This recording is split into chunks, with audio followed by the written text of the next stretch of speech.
So the first question I have or received was, how do you focus on the topics of a meeting? That's a toughie.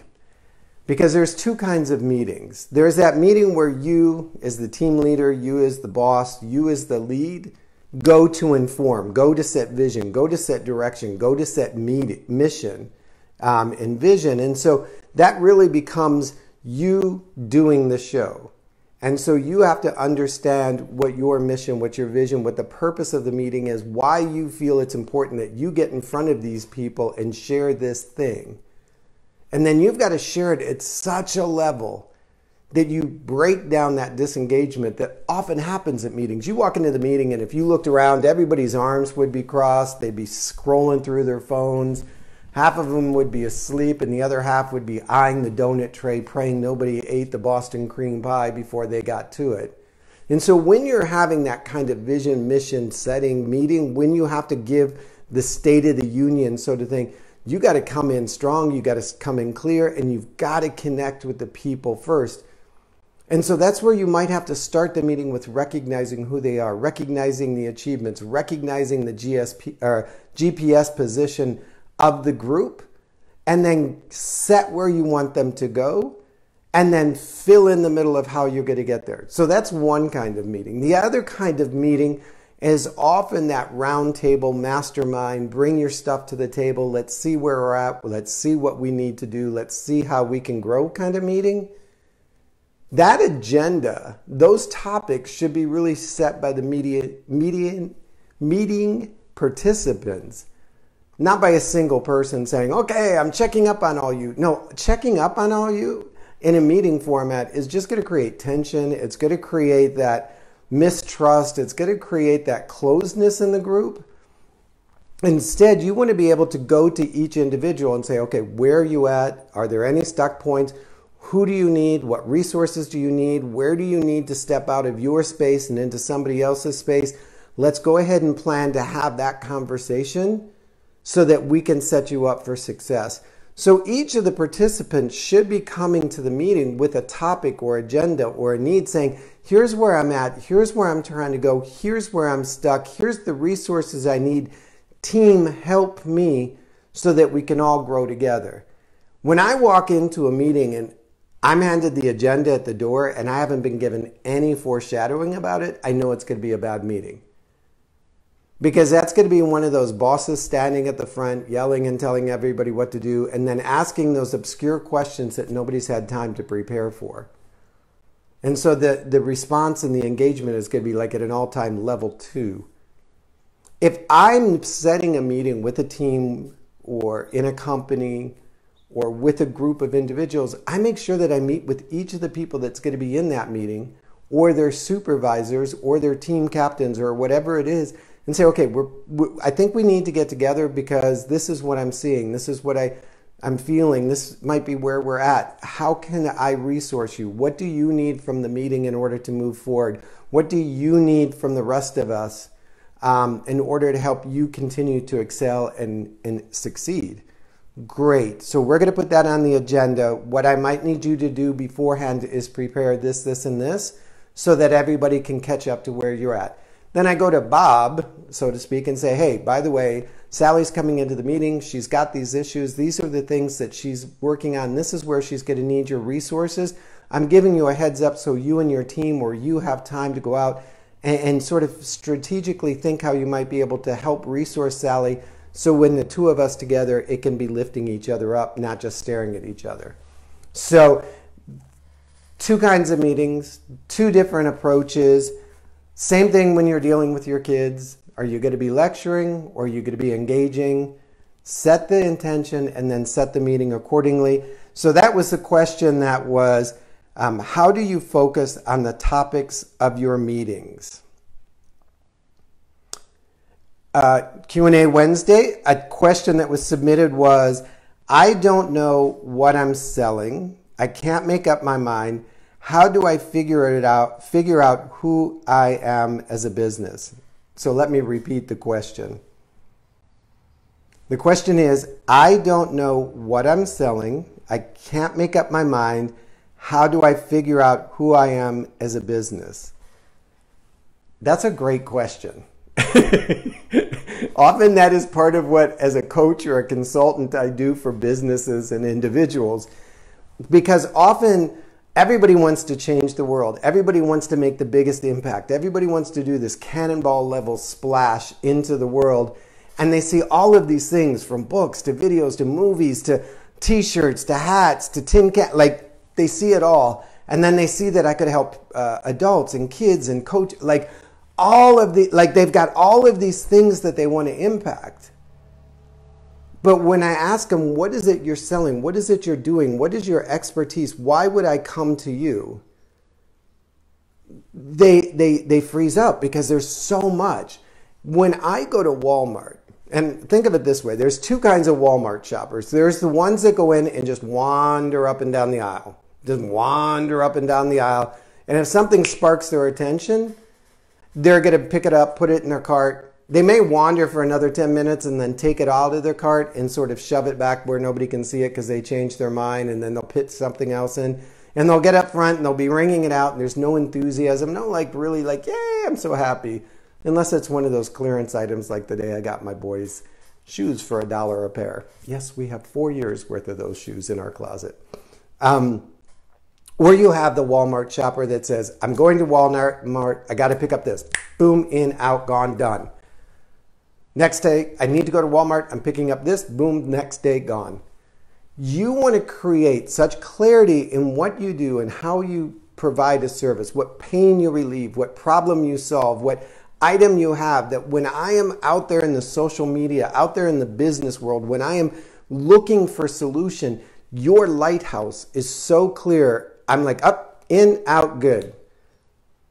But when you're sitting and you're diluted with all of the things that you do and all of the people that you want to serve and all of the stuff, you're only going to attract those people that might engage, and then they might disengage even during the engagement process, or they're not really enthusiastic about you. And the problem with those non-enthusiastic people is just like the Walmart shopper that got to home and they're like, I don't know why I bought all this crap. We don't really need it.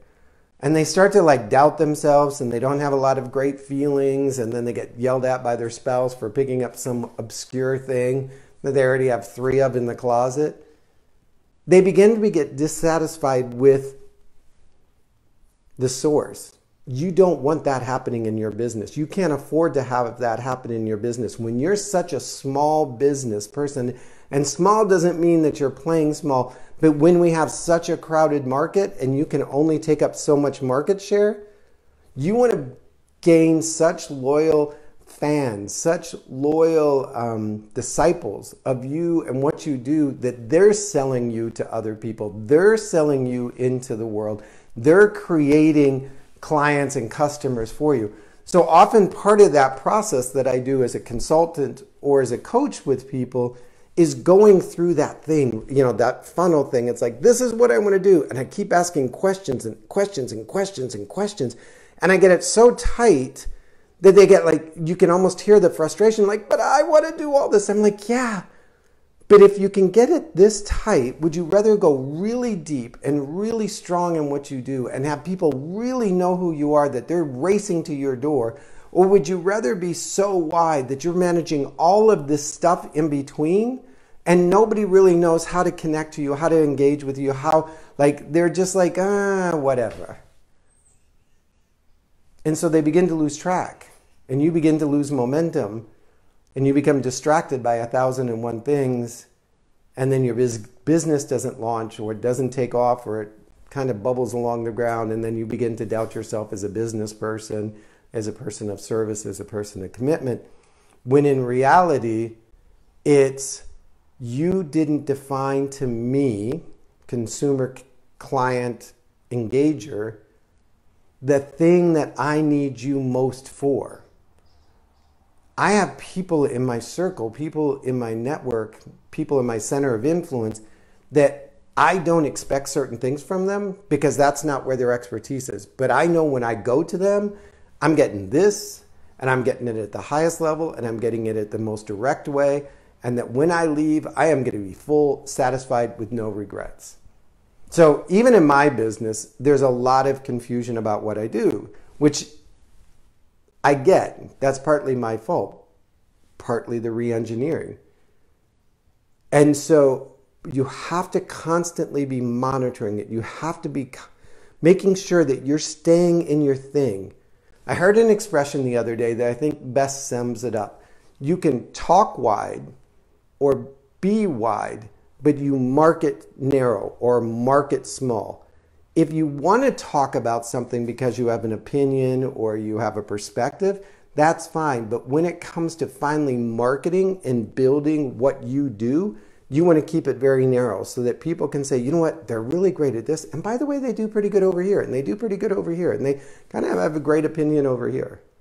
So that's the answer that I have to the question. I hope it was satisfying. Again, the question was, I don't know what I'm selling. I can't make up my mind.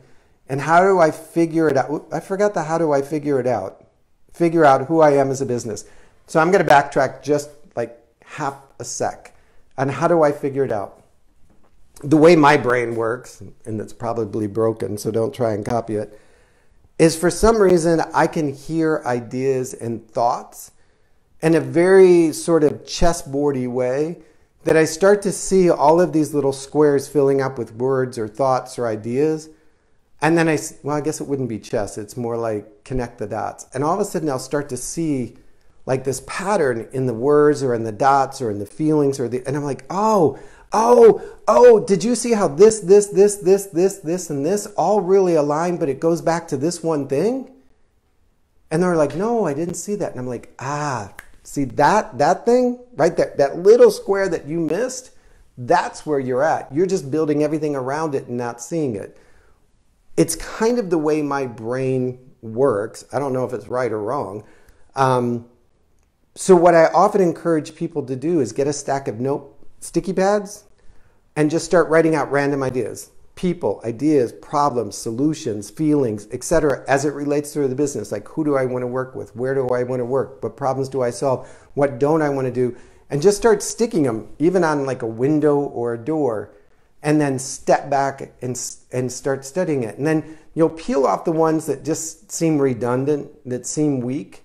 And pretty soon you start to get this like, oh my gosh, look at this. All four of these seem to say the same thing. That's the beginning point. Another way is some people like mind mapping, where they'll put one bubble in another bubble and another bubble and another bubble, and then they try and connect the dots. And it works. It works. You can't write your life from the top of the page to the bottom of the page. It doesn't work that way in reality. You can't write your vision, your mission, your purpose as a business from the top of the page to the bottom of the page. You've got to see it outside of you, and you've got to see it as the parts of the experience that you want to create and that you've had, and then bring them into a central idea. And if you have 4 or 5 sticky pads at the end, that's good, because then you're like, okay, what do these have in common? What feeling do they have in common? What purpose do they have in common? What people do they have in common? What product do they have in common? What platform does this sound like? And I got to caution, some people will call a platform YouTube, Instagram, Facebook Lives, a book. Those are vehicles. The platform is where you stand. What do you stand on? When somebody asks you something, what is it you're standing on as your belief, your voice, your message, your whatever? And how you deliver it is that vehicle. Social media, a book, a webinar, a podcast, and all of that. Doesn't matter. If I put you in a car and ask you a question, you're going to answer it the exact same way as if you were a guest on my podcast.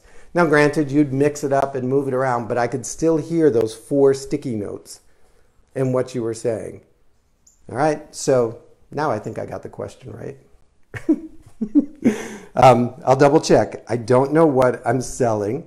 I can't make up my mind. How do I figure out who I am as a business? So that was the question. And then we have one more question.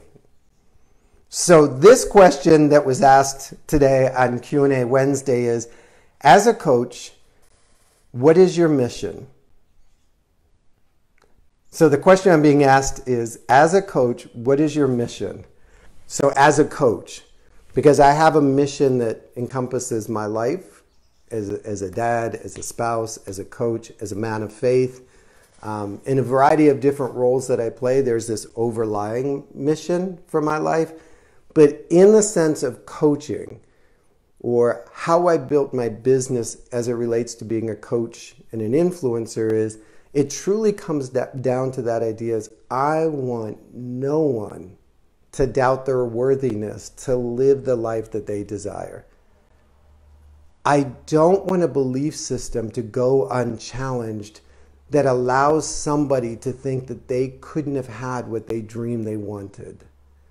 And so when I meet with clients, whether it's one-on-one or in a group or in a consulting format or on a stage, I want to spark in each person that understanding of worthiness. I want them to step aside, and they don't necessarily have to have the big vision and the big mission and all of the details of their plan. I just want to know that when they sit down at night in the quiet of their own space and they begin to have dreams, goals, desires, hopes, that instead of saying, not people like me, not at my age, not with my weight, not with my income, not with my social economic background, not because of the, that the knots disappear, and instead they're like, you know what? I'm worthy of that.